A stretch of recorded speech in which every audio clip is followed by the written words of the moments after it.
Hi everybody, welcome to Super Breakfast Friends Club, the show that we do. Sometimes when we remember. Happy Thanksgiving! Happy Turkey Day! I hope, by this point Turkey Day has passed, but I hope you enjoyed it. I hope you ate several small villages worth of turkey, because turkeys are nightmare creatures and we need to cull their population. Yeah.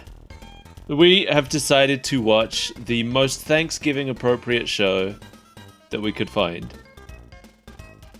Bubsy. Bubsy Bobcat. Play the opening.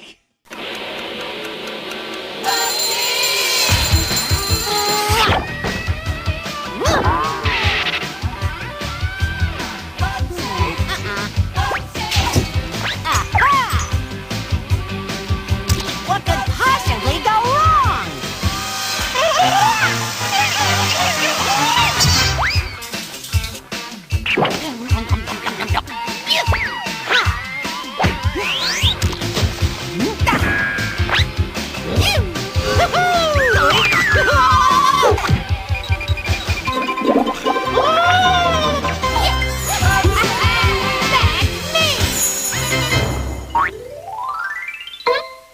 If you could call this a theme song. I wouldn't dare. It's unbearable. It's just a tuneless guitar randomly noodling while a voice just repeats Bubsy over and over again. All right. Let's talk about Bubsy then, shall we? I would rather we didn't, but I've watched this show twice, and we need to do something with that pain. If it's not productive, then it's just pain. So, Bubsy, the first Bubsy game, was actually called Bubsy in Claws Encounters of the Third Kind. But everybody just calls it Bubsy. I can't imagine why. It was released in 1993, and it was made by Accolade, who at the time were mostly known for sports games. I guess they were only ever really known for sports games. They died off in the late 90s. There aren't any more Accolade games after that. Because they made Bubsy. I think this might have been one of their biggest hits, actually.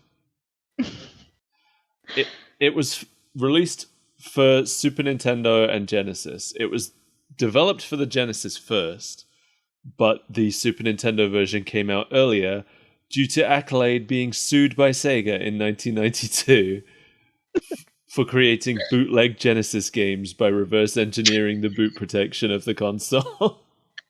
What? A lawsuit which Accolade initially lost, but then they appealed and the decision was reversed on fair use grounds. Is that fair use? I don't know that that's fair use. Apparently the courts decided that it was, and this case is now quite often cited in fair use software lawsuits. Yeah, if that's fair use, then how can we get content strikes every time we use the Evangelion theme song?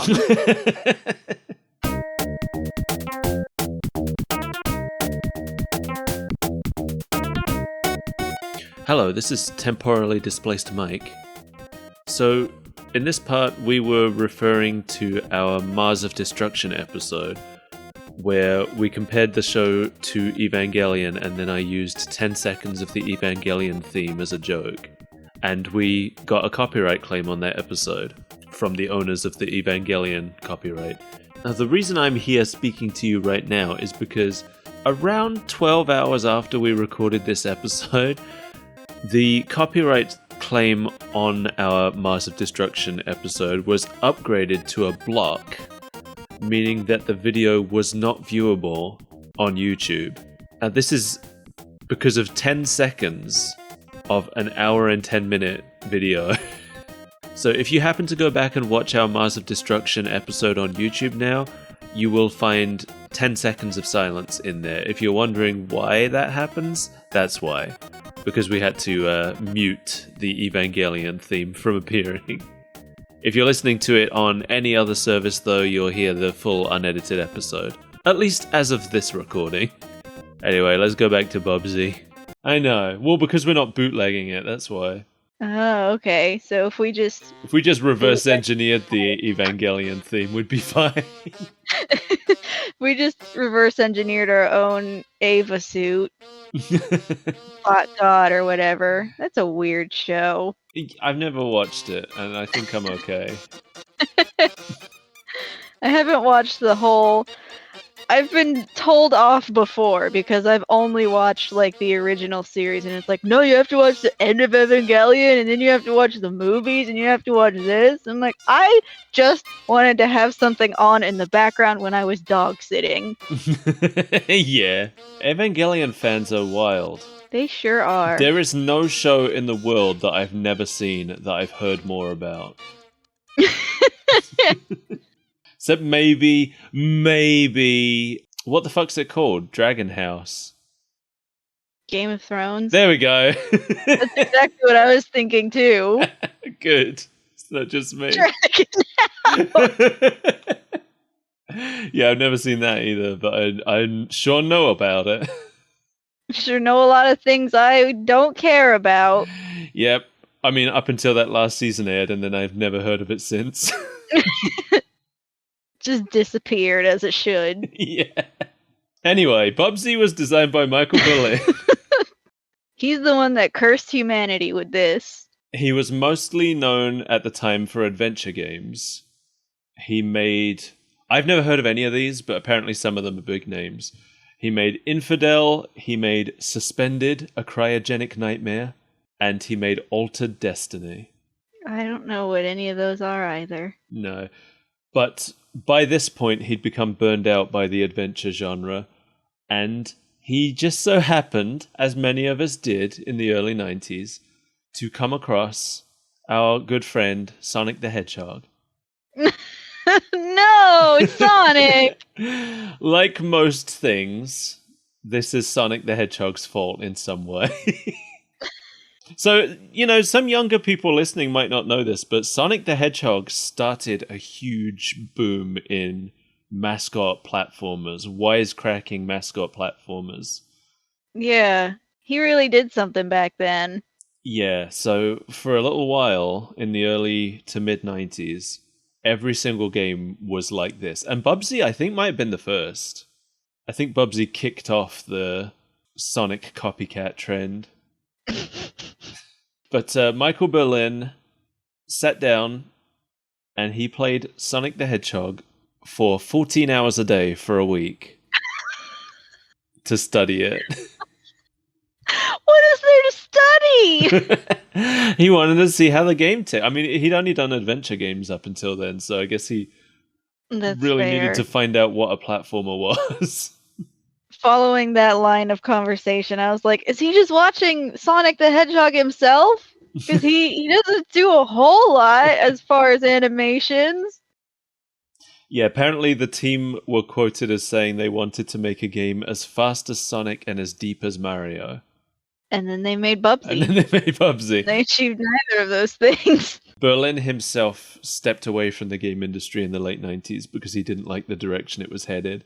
I assume that will have been... I looked at the dates and that will have been like right around the Grand Theft Auto period when everyone was trying to do edgy games and have a controversy to sell their game.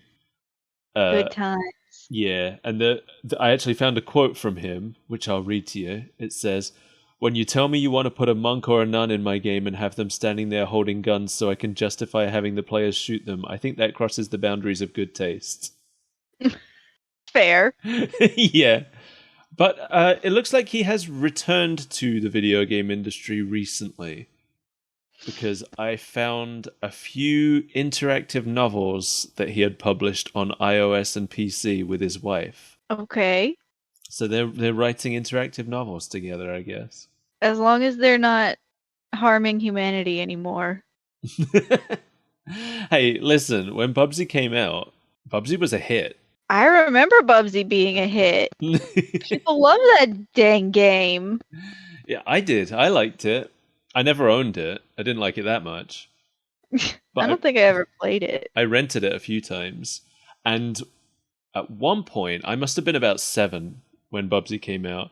And at one point, I had made little, like, plasticine figures of Bubsy and one of the enemies from the game. That's very brave of you to admit on the internet. And I made Bubsy a little t-shirt out of paper as well. The exclamation mark on the front. I don't think there are any surviving photos of that, but it happened. I believe it. That was the one weekend that I was really into Bubsy. The one weekend. Yeah, well, that's how long I rented the game for. Yeah. But Bubsy was really highly anticipated and really heavily marketed. And apparently, I don't know that this was an award they gave away every year because it sounds very specific. But Electronic Gaming Monthly gave Bubsy their Most Hype for a Character award in 1993. Why? I don't know. They were really excited about Bubsy.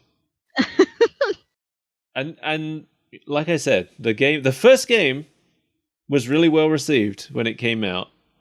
And it's a lot less well regarded now, and I think that's less to do with the quality of Bubsy 1 and more to do with the quality of the sequels. Mm-hmm. Bubsy 2 is bad. I went back, I watched some long plays of the first two games again. And trying to psych yourself up to watch this garbage. Yeah. Bubsy 1, still pretty good, has like good music.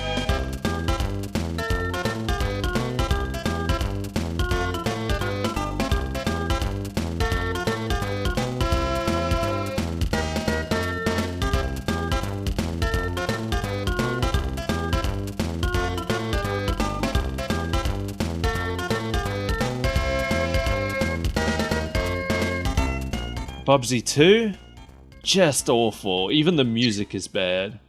Oh no. It's like this horrible... So what they tried to do almost like a Banjo-Kazooie, you know, where the music changes as you go to different areas.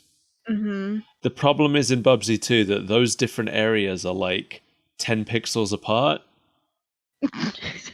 So it's just noise. So the music is just constantly shifting between these various versions, and it is just maddening. Yeah, it's awful.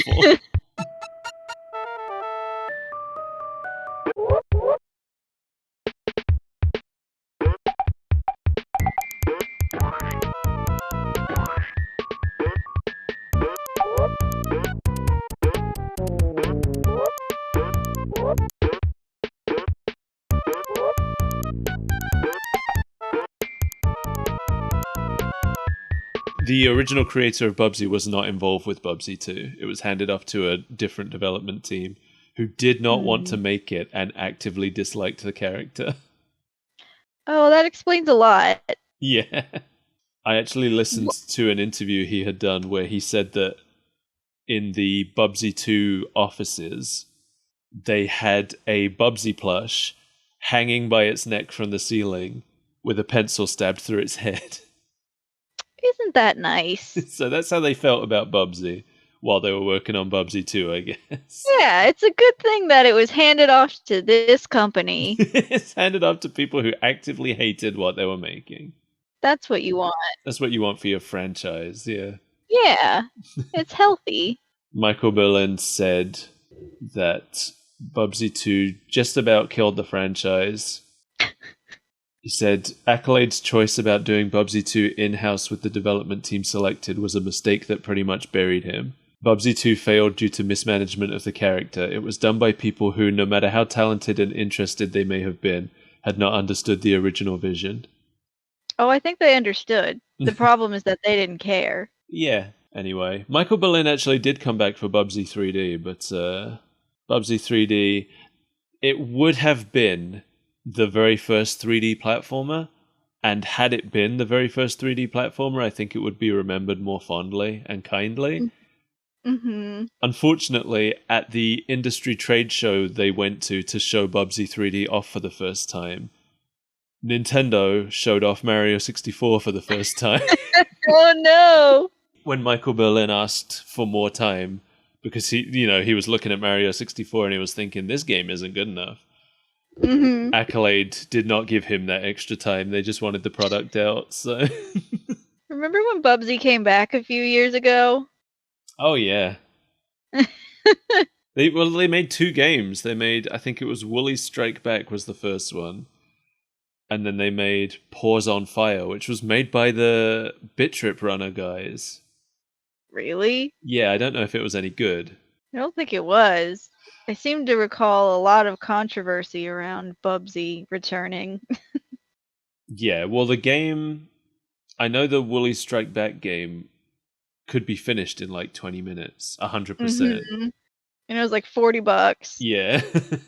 The wildest thing about Bubsy's return was the Twitter presence, though. Because Bubsy tweeted like an old man who only partially understood English. Mm-hmm. And the tweets were just like every time I read one of Bubsy's tweets, I was worried I was having a stroke. Like you've forgotten how to read English. Yeah. But they Does were he always still very tweet? excited. I bet not. I definitely haven't seen a Bubsy tweet in a long time. He got bullied off the internet. Let me see. Bubsy's last tweet was March 2020. So more recently than I'd expect. It was about a 75% off sale on the Woolly Strike Back. Do you think Bubsy got COVID? Yeah, definitely. That's why we haven't heard from him. We watched this episode together, right? We know. Yeah. We know the kind of life Bubsy leads. Anyway, let's talk about the show. Get this over with, so he'll never have to darken our doorstep again. So this show aired November 28th, 1993, as part of a 3-hour Thanksgiving weekend syndicated programming block by Bobot Entertainment called Kids Day Off. Why Bubsy for Thanksgiving? I don't know. You know, I think this is a common thing. I think it's common for maybe just animated shows to put out a pilot episode on Thanksgiving weekend and see how it flies before they greenlight the rest of the series. Mm-hmm. Because this isn't the only example of this. There are other shows that they've done this with. Other shows that we will cover that they've done this with. No. I really wanted to find out what else was in that 3-hour block with Bubsy, but I couldn't find anything. It was just Bubsy. But other shows that Bobot were distributing at the time included Adventures of Sonic the Hedgehog, Mighty Max, and Double Dragon. So maybe some of those were in there too. Yeah. This was part of a huge marketing push for Bubsy. Because with Sonic 1 came out, and then they figured Sonic was a success. So it's after that they started putting shows into production. Mm-hmm. So we didn't get any Sonic shows until after Sonic 2 was out. It was like 2 years after Sonic 1 came out that any TV shows happened. This show started like a couple months after the first Bubsy game came out. Or started. This one episode aired. They never made any more of this. But it's so good. Yeah. That really shows you where their heads were at, right? They were like, we're making a game. We better get a show made to come out alongside the game. What's it going to be about? We don't know. Let's do it anyway. They were so close together that when I was looking at like information about the game, I noticed that the Sega Genesis cover for the first game has a little starburst on it, which says, "Watch out for my show on TV Thanksgiving weekend." No. You're really putting the cart before the horse. Oh, yeah. This episode was produced by Calico Entertainment, who are known for Widget the World Watcher, which we've looked at before briefly. Mm-hmm. I mean, we didn't do an episode on it because it's not about a video game, but we sure talked about it. We mentioned it. We awoke some primal memories. But you know what else they did? What? The last dinosaur. No! Friend and a whole lot more. My favorite. Damn dinosaur song one more time. This means I have another excuse to put it in the show. It's such a good That's song. fine. I don't watch this show. I know you don't. The animation apparently was by Sejong Animation, which is a South Korean studio who also worked on the Zelda cartoon, the Mario Super Show, and Captain N. So some quality entertainment. Well, it's wild, because the way I remember it, the Captain N show actually looked pretty good. Yeah. I mean, the designs left some to be desired, but, the animation itself was competent. Mm-hmm. That's not what I'm seeing here. It's animated. Yeah, they move. There are colors. Do the colors go together? No. No, not at all. But they're there. Michael Berlin apparently was not involved in the show, but did design some of the characters who appeared. I found an interview where he said that the niece and nephew and Oblivia, the girl cat, had already been designed just for kind of general use in the Bubsy franchise, although they didn't appear in the game. Because the game is just Bubsy. Yeah, and then we get all these weirdos. There are no other characters in the game. It's Bubsy, and he's fighting aliens that steal wool. Those aliens don't appear in the show. I don't understand anything about what's happening. We had this new character, and we got to come up with a TV show for him, but we're not going to use any of the elements involved in the TV show. Oh, like that's out of character for the other shows we've looked at from this period. No, but when you're going to have such a marketing push, when you're going to attach your Thanksgiving bumper to the game boxes. True. I read more interviews and stuff with Michael Berlin, specifically looking for things where he talked about the show. And he said that the developers at Accolade were cringing when they watched the episode. Oh, good. So it wasn't just me. But here's an extended quote from him that I found. While the art direction was not what Bubsy was all about, it was at least interesting. I think he's being generous there. I agree. That's not what I saw. Bubsy's original art direction was an interpretation of the Fleischer cartoons of the 1920s and 30s. The rounded, bouncing, alive cars and objects was what I wanted, and after a lot of work was accomplished. The TV pilot had a more southwest angled feel, and that was okay since the sponsor was Taco Bell, if I recall correctly. I don't understand what that has to do with anything. Well, I thought it was weird, but then I looked at the backgrounds, and they're all very, deserty. There's a lot of cacti around, and a lot of the design of buildings and stuff put me in mind of, a bag of Doritos. But I could see how, maybe that's Taco Bell branding. I guess I just didn't really notice it because I feel like a lot of these cartoons that we've watched have a desert backdrop, like Sonic the Hedgehog. That's true. What is it with that? Is it just because, with movies, it's cheaper to film in the desert? Is it cheaper to draw in the desert? Yeah. All right, we're going to send our artists out for some on-location drawing. We can only afford to send them to the desert. That would explain some of the decisions made in this show. Heat stroke. So, we already talked about the opening theme, but I want to talk about what's happening during this opening. We might as well. So, Bubsy's going about his morning routine, right? Mm-hmm. He gets his toothbrush, and he decides that's not good enough. So he tosses his toothbrush out and gets a power buffer out. Yeah? And then he puts some toothpaste on it. The toothpaste is black. He was doing the charcoal toothpaste before it was a fad. Oh, you think? He's got to be careful. That's going to stop his birth control working. He's going to brush all the enamel off his teeth. That too. He's using a power buffer. He's not worried about that. He has nothing left. He is down to the stump. That's why he talks like that. He's got like 3 teeth left, and he's whistling like a homeless train jumper. He doesn't he talk like the stereotype of a kid with braces. Yeah. I don't know why. He didn't sound like that in the game.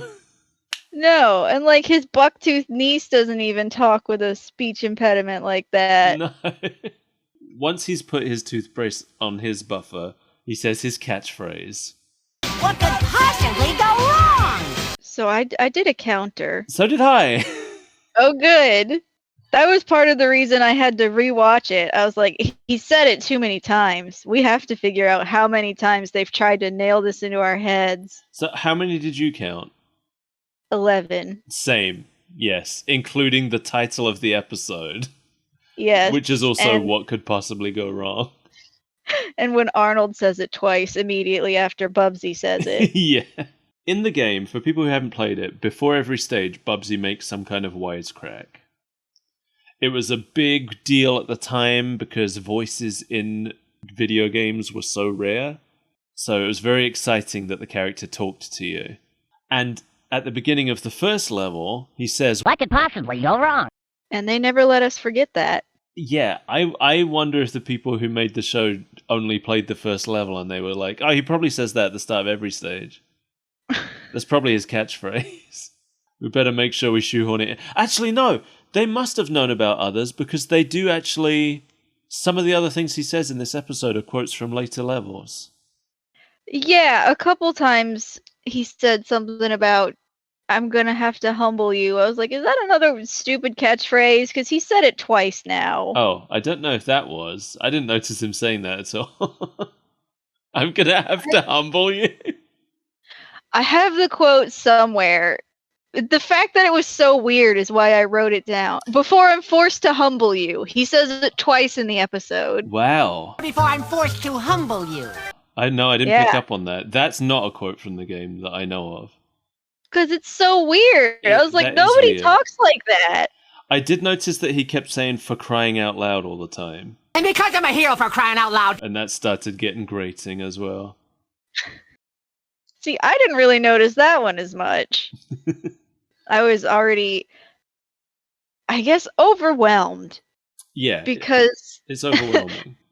the visual noise of his house is one of the most distracting things ever. Yeah, it is. Because it's like, there's a slide, there's a bowling alley, and there's 50 other things over here. That's true, yeah. It's just a random basketball hoop in the living room. And yeah.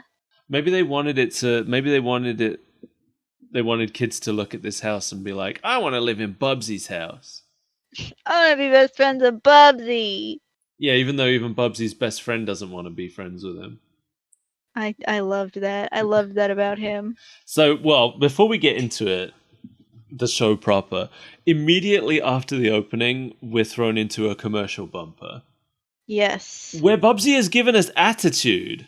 Come on! Bubsy will be right back! What could possibly go wrong? Bubsy? Attitude? Like, he's giving me shit for watching his show.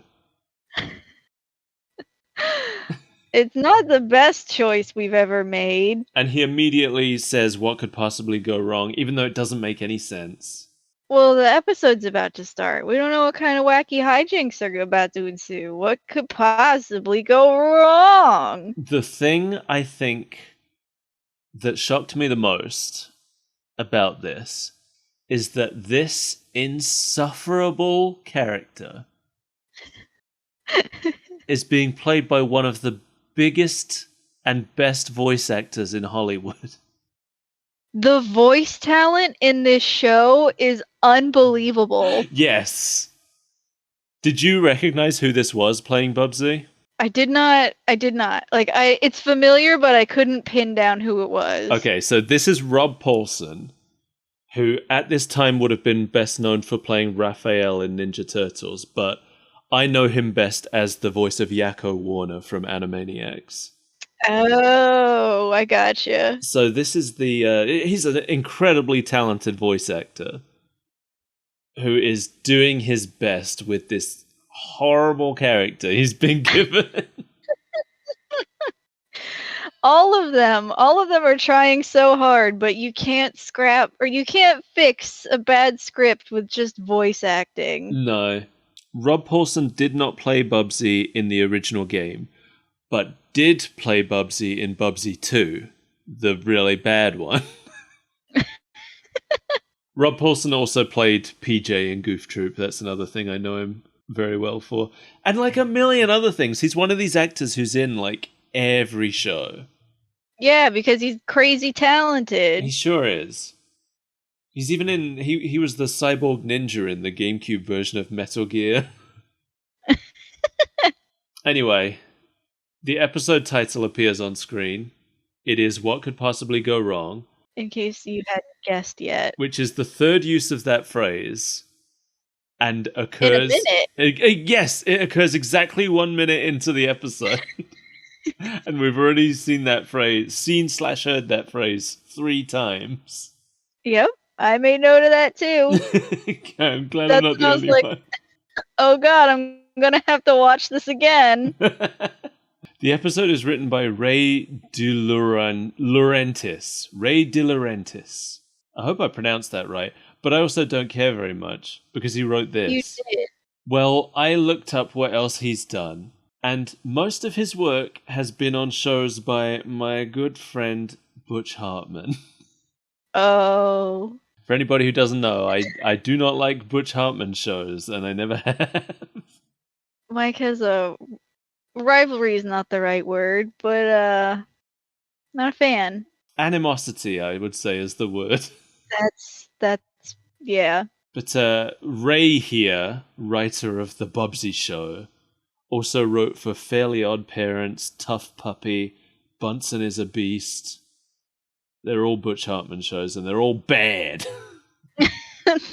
He also apparently wrote for My Gym Partner's a Monkey, which I've never heard of. I remember that show. Oh, okay. It disappeared real quiet, like. Was it any good? I don't remember it being bad. Okay. Well, that's I'm going to count that as a condemnation.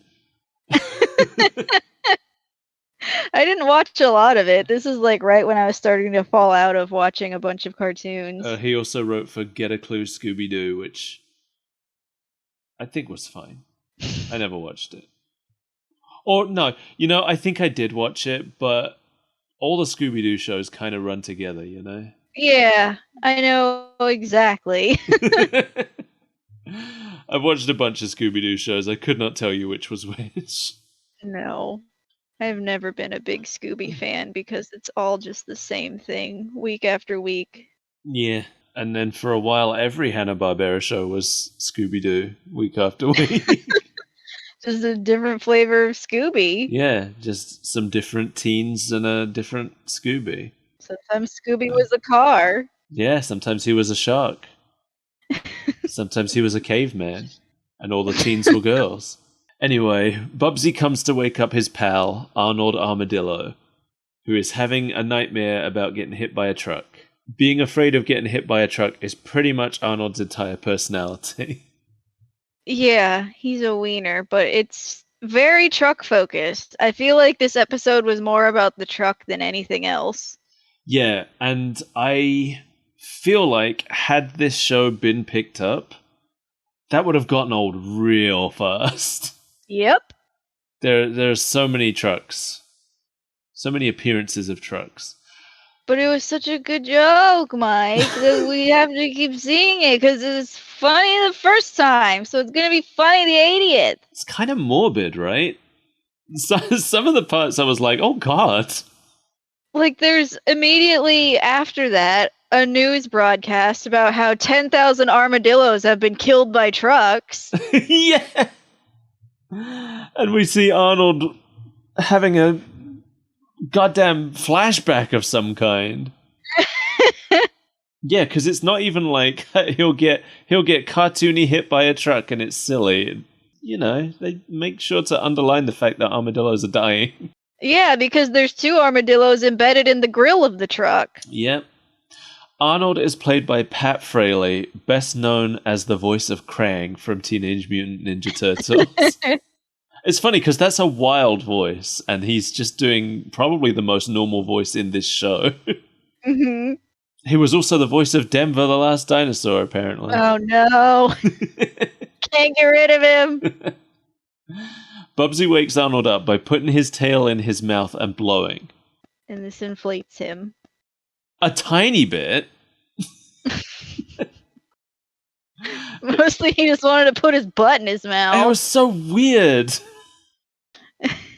But then it's the way Bubsy introduces himself to Arnold, like they're You mean meeting the for way the first he time. drops the exposition on us, like we're too dumb to figure out what this is all about? Yeah, he lets us know that he's Bubsy and he's the main character. But he's saying this to Arnold, who is his pet, I think? He tells us that Arnold is his sidekick. He's sleeping on his couch. That much we know. And Arnold does seem surprised to see him, despite the fact that he was asleep on Bubsy's couch. It's me, the Prince of Personality, Bubsy! Bubsy! Oh, worse than a truck! I would be surprised every time I saw Bubsy. Yeah, I guess so. I mean, I am.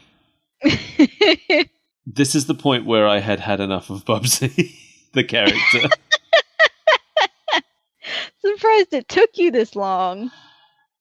He's so annoying. He's not this annoying in the game. At least in the first game. I was gonna say. He's an irritating narcissist. You know what he is? He's Daffy Duck, but Daffy is fun because he suffers constantly and always loses. Yeah. Whereas Bubsy is supposed to be treated as the hero, and that makes him unlovable in a way that Daffy isn't. Because I love Daffy. Daffy's my favorite Looney Tune. Daffy's great. Who doesn't love Daffy? But Daffy's great because we love to see him get trodden on. We love to watch him in pain. Because he's so full of himself that when bad things happen to him, you're like, you deserve that, Daffy, but I love you. Your beak is on the back of your head and we love to see it. But Bubsy's doing the same kind of stuff Daffy would, and he's not getting punished for it. Other people are getting punished for it. Yeah, everybody gets the punishment for his bad decisions. Especially Arnold. Oh, poor Arnold. But the doorbell rings, and Bubsy tells us it's the twins. You know, the twins. I love that we were given over-exposition about Bubsy, even though it should be obvious, and then we're really not told who the twins are at all. No. We're told that it's their birthday, but I had honestly forgotten until at the end of the episode when they remind us it's their birthday. Were we told at this point it was their birthday? We are. I made sure to You checked. take note of that, yeah. Okay, because I missed it too. So then when it comes up later, I was like, wait, what? Is it? Mm-hmm. It's very easy to miss. They're gonna celebrate their birthday with their Uncle Bubsy. Oh, yeah. No, I didn't notice that at all. The twins are named Terry and Terry. Terrence and Teresa. That's right. It's Terry with a Y and Terry with an I. Which, of course, you can hear the distinction, obviously. Oh, yeah. Terry with a Y is played by Tress MacNeille. Yeah. Another huge name voice actor. Yes. For people who don't know, she, at this point, was probably most well known for playing Babs Bunny and playing both Chip and Gadget in Rescue Rangers. But she also went on to play Dot Warner in Animaniacs. She has been the official voice of Daisy Duck for like 30 years, I think. She's another one of these voices who's in everything. She's in The Simpsons. She's Mom in Futurama. Yeah, like if you watched a cartoon, an American-made cartoon that was in the 90s, you've heard her. Or even since the 90s. I feel like she's still in everything. She's one of the most... I think she might be the most prolific female voice actor. Good for her. And Terry with an I is played by B.J. Ward. We've talked about B.J. Ward before because she played Fanny Frog in The Frogger Show. What? What is she doing here? Yeah, I really didn't think that we'd ever see anyone from Frogger again. No, I thought that they found better lives and moved on. Well, I've got at least one more surprise for you coming up in the cast of this show. Oh no. Anyway, the twins are awful brats and I hate them. Yeah, the twins exist solely to be annoying and to force the plot forward. Yes. Don't create a character to be annoying. We have Bubsy. We're already watching Bubsy. Anyway, this is where that news report happens. And that's right. Yeah. It's specifically the truck horn in the news report. Because the guy on the news report says, For many of the poor little fellows, this is the last sound they will ever hear. Right! and then plays a truck horn, and it triggers a trauma response in Arnold. He just rolls up into a ball and freaks out, and the twins use him as a bowling ball. Yeah, Or a basketball, basketball. and then a basketball and then a bowling ball. Right. They do not care. Like, this armadillo needs therapy. He needs to get away from Bubsy, this toxic relationship. Yeah. Because Bubsy is constantly re-traumatizing him by reminding him of the truck. He always brings it up, yeah. Anyway, after the news report, Virtual Reality appears on TV, presenting a virtual reality helmet that he's made. And It's not a virtual reality No. helmet, though. I know, we'll get into that. I was so mad. So he's here with Oblivia. These are two characters being introduced at once. Neither of them has a new voice actor. Virgil is the same actor who plays Arnold, and Oblivia is Tress MacNeille again. So Virgil is here just to be the gadget guy, basically. And Oblivia is apparently Bubsy's love interest. Okay. I have something to say about that later. But she mostly is just there to be a ditzy character, I guess. She's there to really hammer the joke into our head in case we didn't get it the first time. Yeah. Virgil says he needs somebody brave to test the helmet. And then Oblivia says, You said you needed someone totally nuts. and then they argue about whether he said brave or totally nuts. But it doesn't matter, because totally nuts is the part that Bubsy identified with anyway. Crazy, you say? That's me. Yeah. I thought it was so funny that it set up this joke where he's like, brave, I'm brave, and then she'd be like, I thought you said totally nuts. But that's not the joke anyway. But they keep running with that joke, Right. even though Bubsy wasn't even interested in the brave part.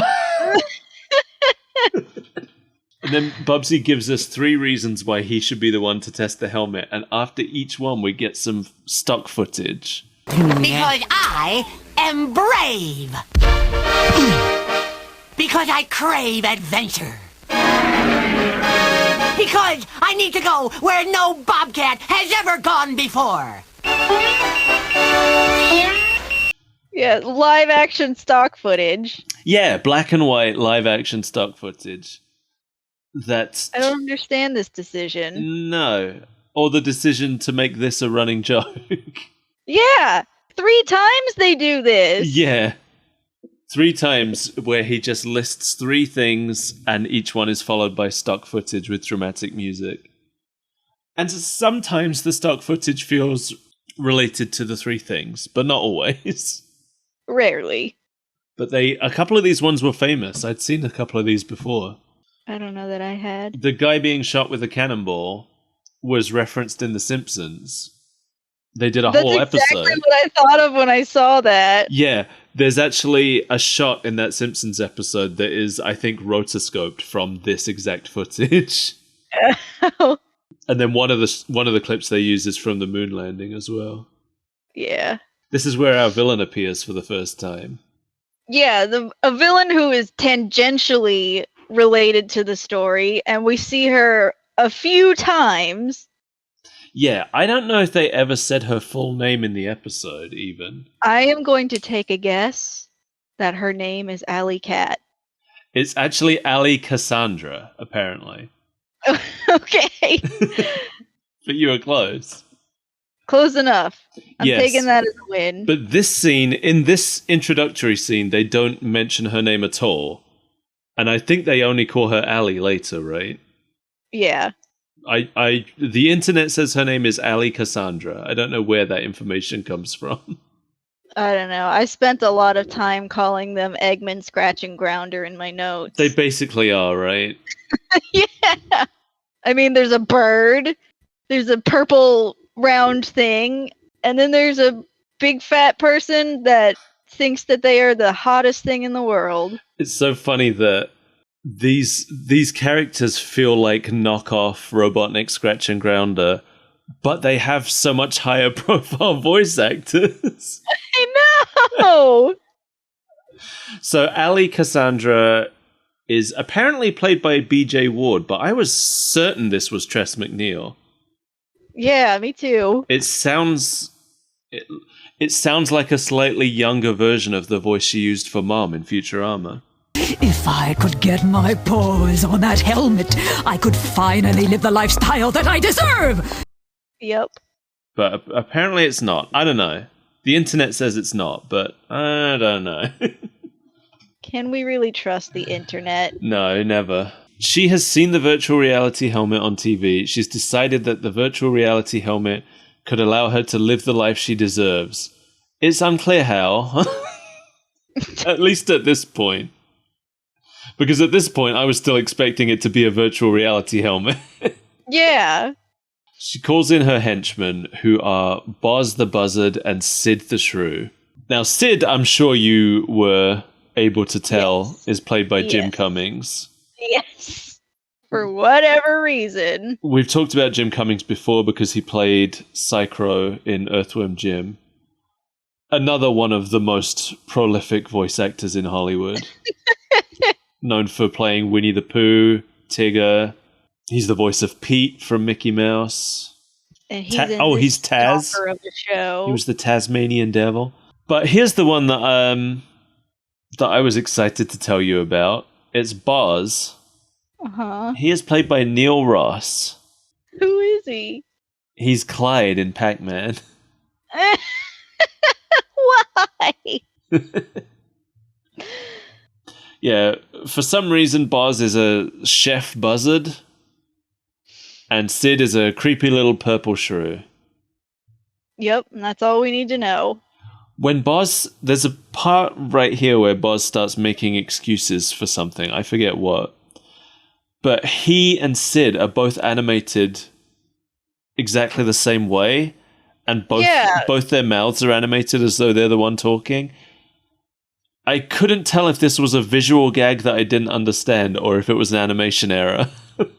Yeah, it didn't really make sense because it just looks like Sid is mimicking him for no reason. Yeah, which is not something he ever does anywhere else in the show. No, and there's no setup for that. So do you think it was just an animation error? How could they have not noticed? I don't know. It's wild. She tells them her plan. The writers clearly knew this plan was unimportant for us to listen to because they give us something else to watch during it. So we watch Sid chasing a bee while she's talking. Yeah, it goes on for a very long time. So I don't know what her plan was. I wasn't listening. I was watching Sid chasing a bee. She just wants them to steal the helmet for her so that she can live her fantasy life Live or her whatever. best life, yeah. Yeah. Meanwhile, over at Virgil's lab, Bubsy shows up with his entourage. So Oblivia greets them, and her whole thing is that she gets Bubsy's name wrong every time. Wrong but different every time. I think she said the same one a couple times. Oh, did she? Okay. She called him like Booby twice. Okay. Okay, Booby. Virgil is trying to explain the helmet. Bubsy doesn't listen to any of it. He says his catchphrase and puts on the helmet. And this is where I got very confused.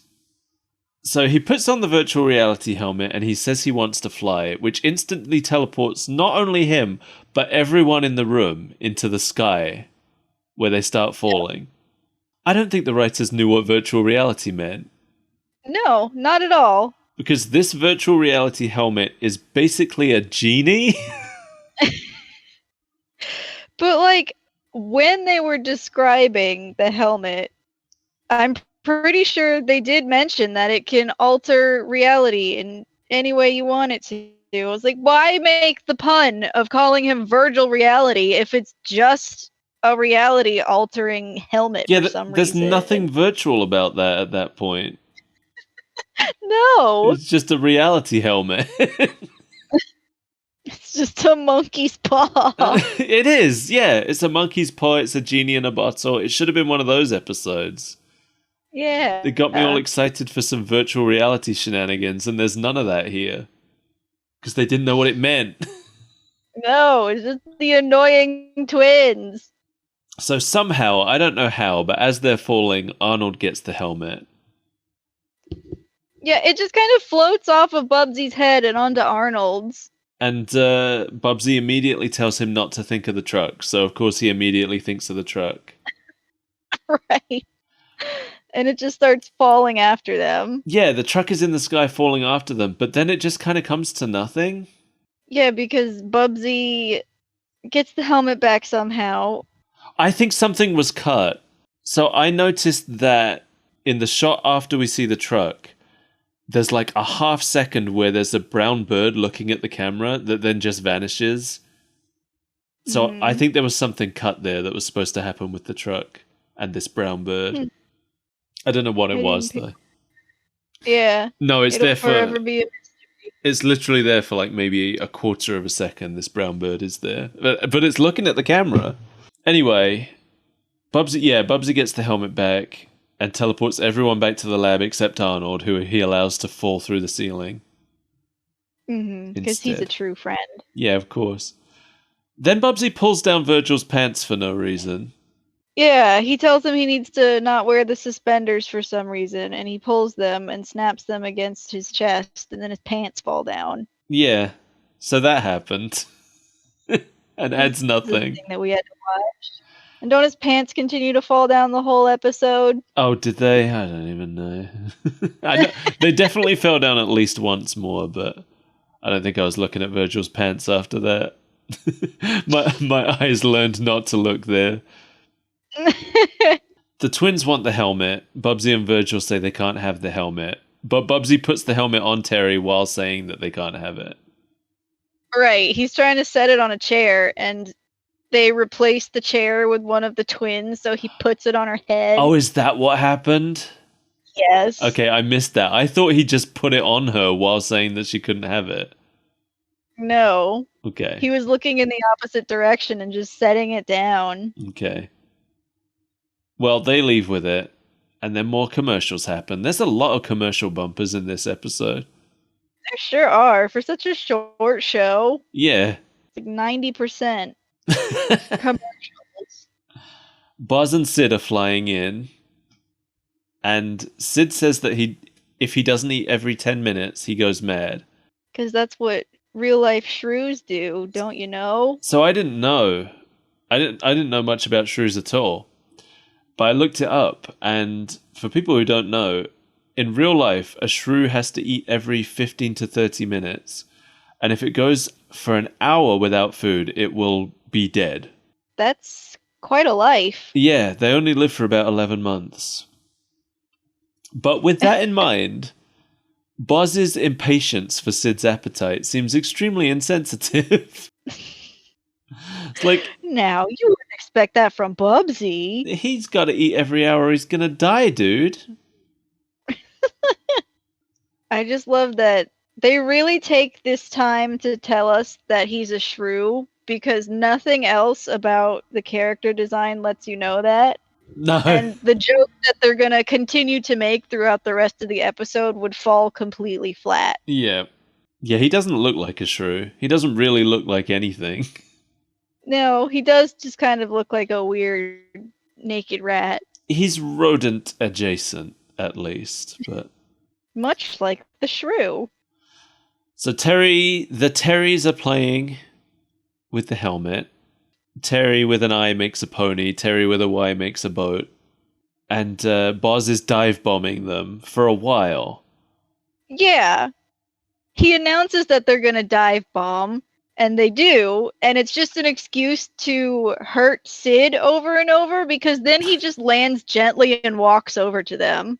Yeah. Well, Sid falls it through the cake. Yeah, the cake, which for some reason had an exploding candle. Right, yeah, so he crashes into the cake. He's very excited about the cake until it turns out the candle was dynamite for no reason. Right, because the kids had wished for it without knowing that they were about to get dive bombed. And then Boz, scolds the kids for what they did to Sid. Naughty, naughty. That was a very nasty thing you did to my idiotic accomplice. And it's like, they didn't do anything. You're the one who threw him at the cake. Yeah, ruined their birthday cake. There's a lot of things that seem like they were written in a vacuum. Anyway, the twins call them a rat and a turkey, which is a running joke. Everybody keeps calling Sid a rat, and everybody keeps calling Boz a turkey. Happy Thanksgiving. You've tied it all together. You've done it. No, they did it. This was the Thanksgiving special. I know, but I hadn't even thought of that. I thought of it when I made the note. I was like, did they keep calling him a turkey because they knew this episode was airing on Thanksgiving? It's the closest we can get, kid. They probably didn't know this was going to air on Thanksgiving. It's probably a coincidence. They put it on the box. Yeah, but the episode was probably almost done by then. I don't know. When they were writing it, they were clearly pitching a larger show, which didn't end up happening. Anyway, the twins make a roller coaster, and then they make Boz and Sid ride it. And inside, I want to call them the adults, but that doesn't seem right. You know what I mean? Yes. They notice that the helmet and the twins are missing, so they head outside and find a full theme park. Yeah, because the lab has completely disappeared at this point. They open the door, and the lab behind them is no longer. Yeah. Now they're just standing in a doorway. Which is on a roller coaster. And at this point, Bubsy says, what could possibly go wrong again? What could possibly go wrong? I don't think it made sense in this context. Arnold gets hit by the roller coaster car. At least it's not a truck. That's true. This is where Bubsy gives his second list of 3 things, accompanied by stock footage. Oh, let's do it, Arnold! Let's take the bull by the horns! Let's beat the odds! Let's throw caution to the wind! It's time to be heroes, for crying out loud! I mean, what could possibly go wrong? It's always for crying out loud. He says for crying out loud a lot. For crying out loud. So he tries to talk the kids into getting rid of the roller coaster. Luckily, they're bored of it already. Not too bored, though, because their goodbye to the roller coaster is to make a giant roller coaster and fall from space. Yes. Yeah, we get a pretty long extended scene of them riding it.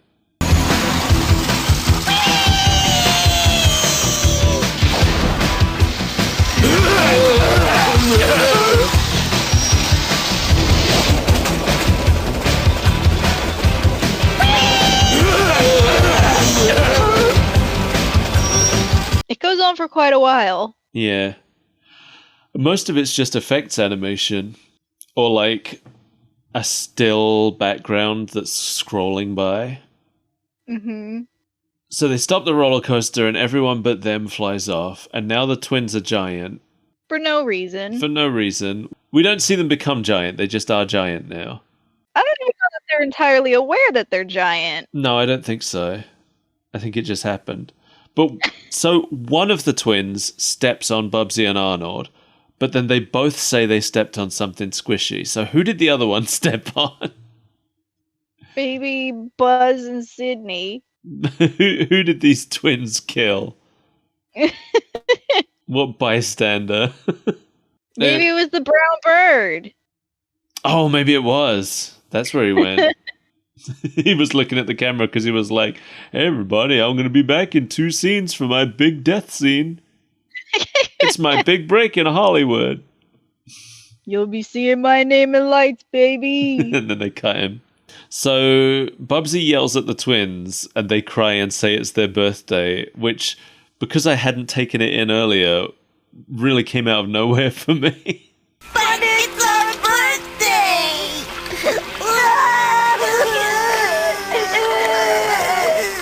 Yeah, same. Okay, good. Like, I wasn't even sure if that was... That's why when I went back and watched it, I had to make sure. I was like, is this canonical or are they lying? Was this set up? Yeah, I wasn't... Yeah, that's the thing. I wasn't sure if they were just lying for sympathy or not. But I guess they weren't. Buzz drops Sid from like 10 feet in the air, or higher even. Yeah, it's another pointless scene where it's just there to hurt Sid. Yeah, Sid grabs the helmet and then plows into the ground as though a coffin just fell from an airplane. That's a callback, everybody. You're going to have to watch the rest of our show, or else you're never going to get our good, cool jokes. And then Bubsy catches him immediately and trades him a corn dog with a visible fuse for the helmet. It doesn't even blow up! We don't even get to see it blow up! Wait, does it not? It doesn't! I We thought- don't even hear a noise! Oh, does it cut away from them before it blows up? Yes! That was the one thing, or I think there were a couple points where I actually did laugh at this show, actually, but that was one of the things that I laughed at because Boz shows up and questions him about where the helmet is. And he's like, "What's that hanging out of your mouth?" And Sid apparently knew about the fuse the whole time. Because he's just like, "Oh, that's a fuse." If I'm not intruding, where's the helmet? You didn't trade it for food, did you, Sid? Then what's that hanging out of your disgusting little mouth? A fuse? I thought that was funny. So he was... But they didn't blow up! It's like he was fully aware that it was an exploding corn dog. He just didn't mind. Yeah. Yeah, this is the part you mentioned earlier where Bubsy says, "What could possibly go wrong?" And then Arnold annoyedly repeats it back to him twice. Well, I did it. I saved the entire planet. And now, what could possibly go wrong? What could possibly go wrong? What could possibly go wrong? Yeah, because Buzz has flown out of nowhere and just immediately stolen the helmet back. Oh no, you know what happens? They do blow up. They blow up by the corn dog, but the force of the explosion throws them past Bubsy where they snatch the helmet as they go by, and the twins. Is that what it is? Because I don't recall hearing an explosion. Yeah, I think so. That's how I interpreted what happened. Maybe I was giving it extra credit, but I think that's what happened. But anyway, Buzz and Sid have the helmet and the twins now. It just happens real suddenly and quickly. It's jarring how fast it happens. Yeah, it's a weird B plot this whole time where Buzz has decided they're gonna eat the twins. This whole show is B plots. True. Anyway, Allie has the helmet. She wishes for a ruby ring, a love seat, and a jacuzzi. And for some reason, the twins find this hilarious. They just really like her. They're really digging her vibe. I mean, I wish it was funny. I would love Don't it we all? I'd love it if there were more laughs in this show. So Buzz and Sid are going to cook the twins, and then more commercials happen. Hey, babe, go do whatever blows your hair back. Bubsy will return after these messages. I noticed that Bubsy says "whatever blows your hair back," which is another quote from the game. Hey, whatever blows your hair back. Oh, is that what that is? Yeah. But Bubsy's having issues. His confidence is shaken. This is the most likable he is in the whole episode. When he's like pacing around the lab, berating himself. Until he picks up Arnold and starts hitting himself over the head with him. And then he's like, oh, sorry, I thought you were a wrench. So then he puts Arnold on a machine, which electrocutes him for the rest of the scene, and nobody helps. Yeah. They just continue their conversation while Arnold is being visibly electrocuted next to them. This whole scene was stupid because virtual reality comes and says, we can locate the helmet with this device I have specifically designed to locate the helmet. And Bubsy goes, no, I'm going to call them. I thought was funny, though. I hated it. Yeah, he refuses the tracking device specifically made for tracking the helmet and decides to look up Sid in the phone book instead. I hated it. I laughed at that. Bubsy calls Sid after finding his number in the phone book and pretends to be a caterer offering Sid a free meal and gets his address. This is the part where I thought the guy playing Boz... This is the part where the acting made me laugh. The performance was good. Because the moment Sid gets off the phone, Boz just goes, Did you just give that bobcat our address?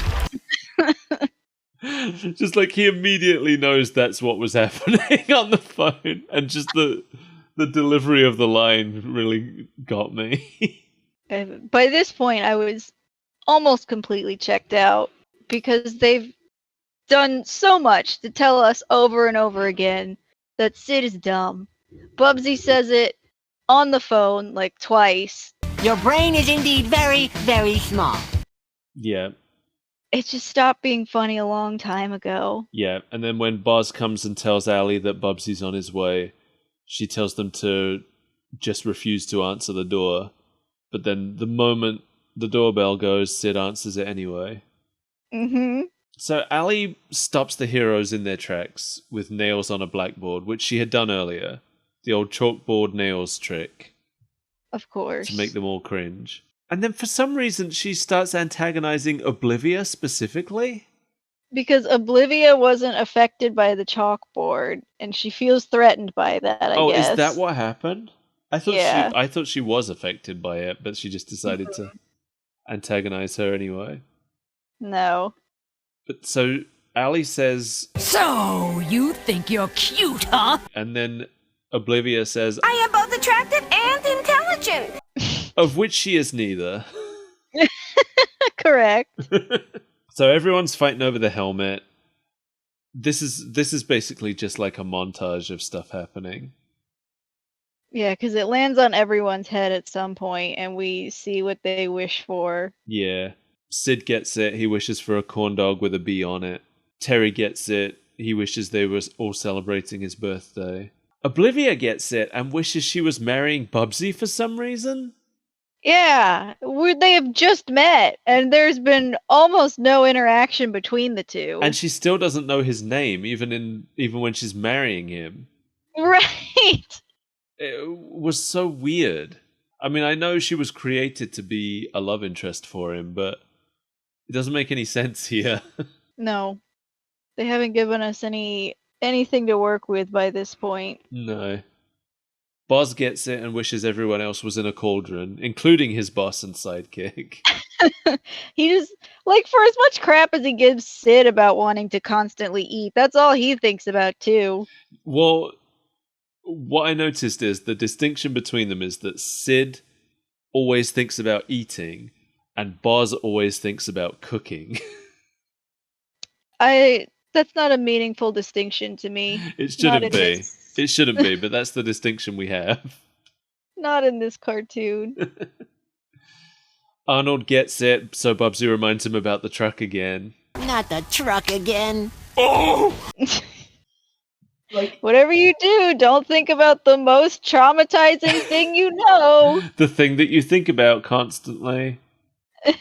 I know you've temporarily forgotten it, but let me remind you. Maybe that's like half of Arnold's problem. Maybe Bubsy just doesn't shut up about the truck all day, every day. That's what I'm saying. He needs to get away from him. But so he gets the helmet. Bubsy says, "Don't think about the truck," and then there's a ring at the doorbell. Oh! Where is it? I'll get it! Oh, definitely. Uh-oh. It's the truck. The truck is ringing the doorbell. And Sid gets it. And Sid goes and answers it. Yeah, that's another one where I'm like, maybe it's just because I'm starved for it, but I laughed at that. Allie gets it and wishes for her own TV show. Oblivia brings a blackboard on set and hits her with it. Yeah, for some reason, hitting her with a blackboard is the only way that you can thwart Allie. At this point, the show's just kind of become a stream of consciousness. Wasn't it always? Well, at this point, it's spiraled. It's spiraling now. Bubsy gets the helmet and an alarm starts, so Virgil warns him that the helmet is going to explode, but Bubsy ain't care about that. 'Cause he's nuts, remember? The show really sets us up to expect something wild to happen here. Like, there's a siren going off, Bubsy's thinking really hard about what he's going to do, and then he comes up with an idea, and we expect some, like, big reveal. And it turns out he just imagined the villains tied up. Right, it's just a Deus Ex Machina. Yeah. And then the helmet explodes. And Oblivia finally gets his name right.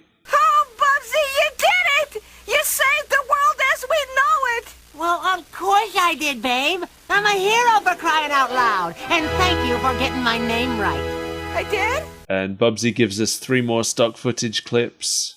You gotta live on the edge! You gotta go for the gusto! You gotta be a hero for crying out loud! And then he puts on the helmet and he gets electrocuted along with Arnold.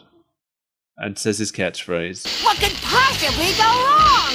Right, Arnie? Because why? You can't end the show without hurting Arnold one last time. No, of course not. End the show forever, I might add. Good. First and last episode. The thought of our next adventure already has me tingling with excitement. As already mentioned, the what could possibly go wrong counter is currently at 11. It's off the charts. Yeah. This was bad. It wasn't good. It was a bad show. It really wants to be Tiny Toons, but it really is not Tiny Toons. Also, yes. I want to watch Tiny Toons now. Watch something good to cleanse your palate. Yeah, I can see why this wasn't picked up, and if it was picked up, I really don't think I would have watched another episode. Mm-mm. The thing is, what was interesting about the game is that it was absolutely full of animation, and most of that animation was different ways that Bubsy would die. And with that being such a big part of the game, it's wild that he never gets hurt in this. It's always Arnold that gets hurt in his place. Or Sid. Yeah. Bubsy didn't die once.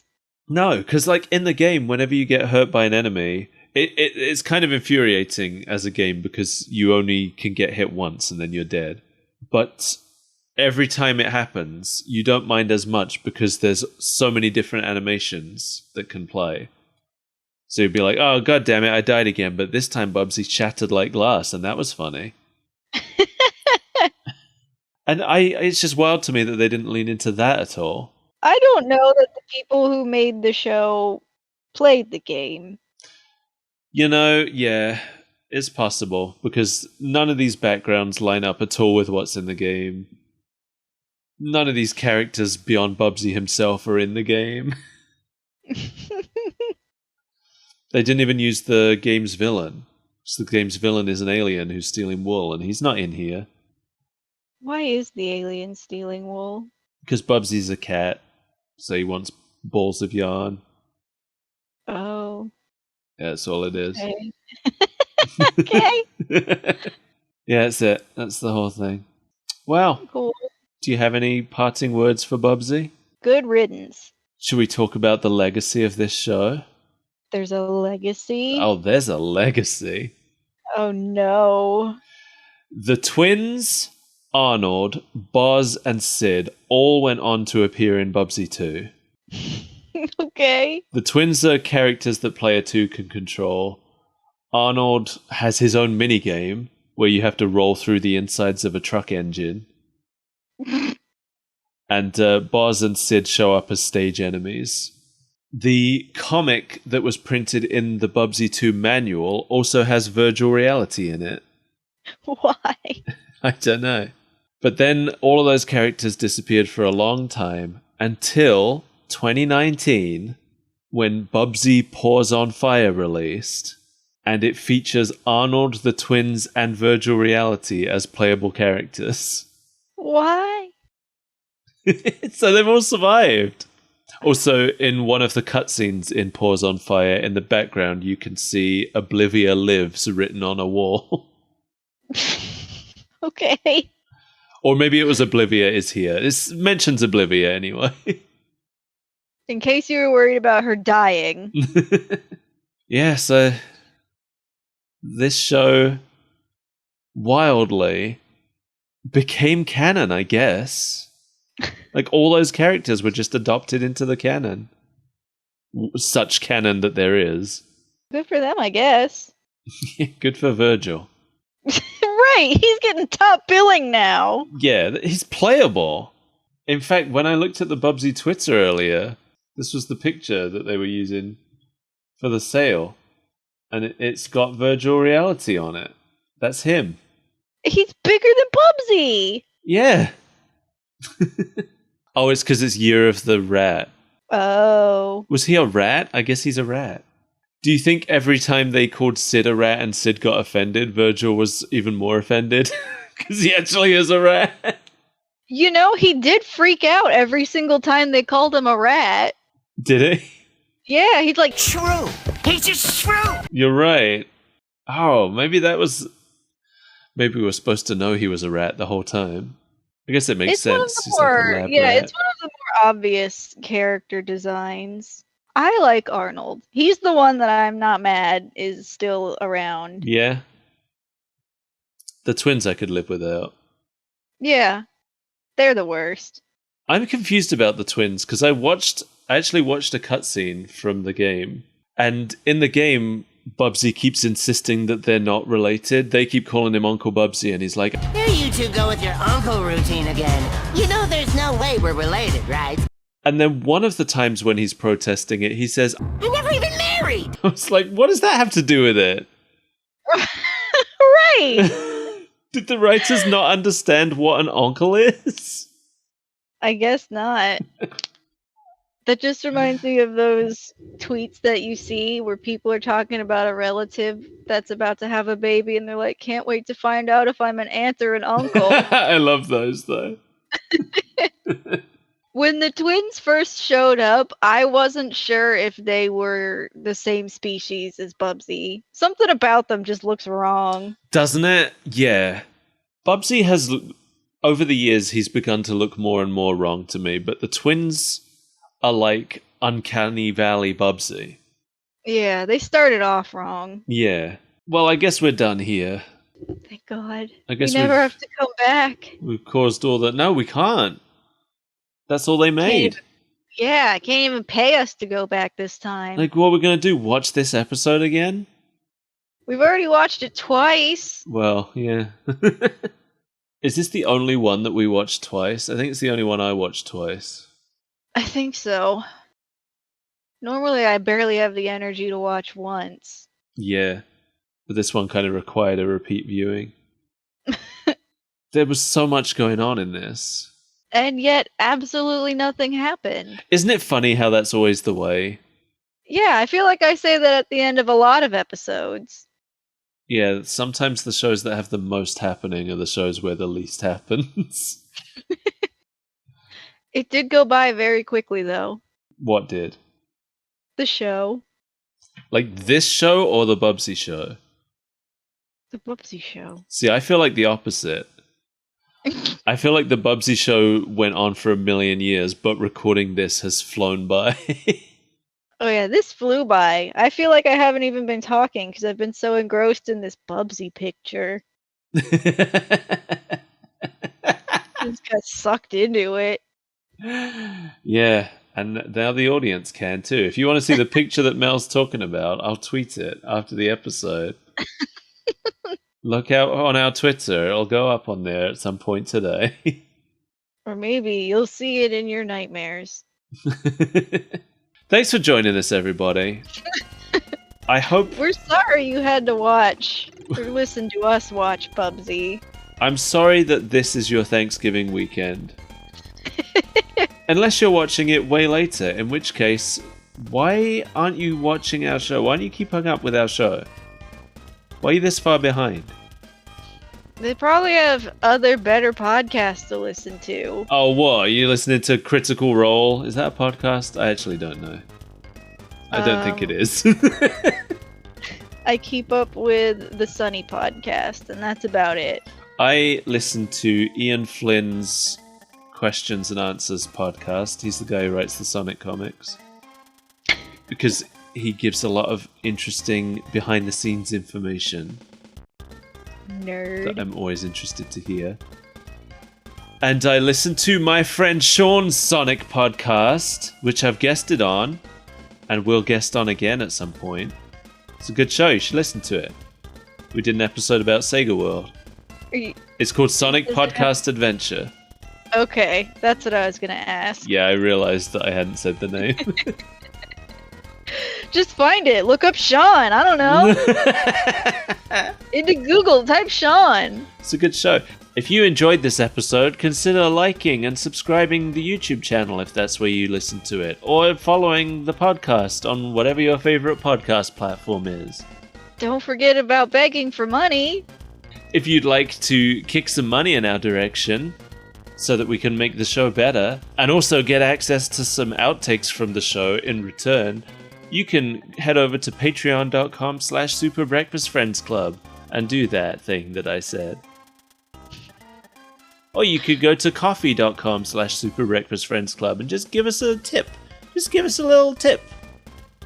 That'd be nice. Even if that tip is, you guys suck. Well, if you want to give us that kind of tip, you can head over to Twitter and you can find us at sbreakfastfc. But probably the best way you can support us is to just tell people about us. Just say, hey, I listened to this podcast and I listened all the way through it because I heard this part. And you should listen too. Unless you hate listening. Actually, I'll take a hate listen. Still a listen, right? Good press. Bye.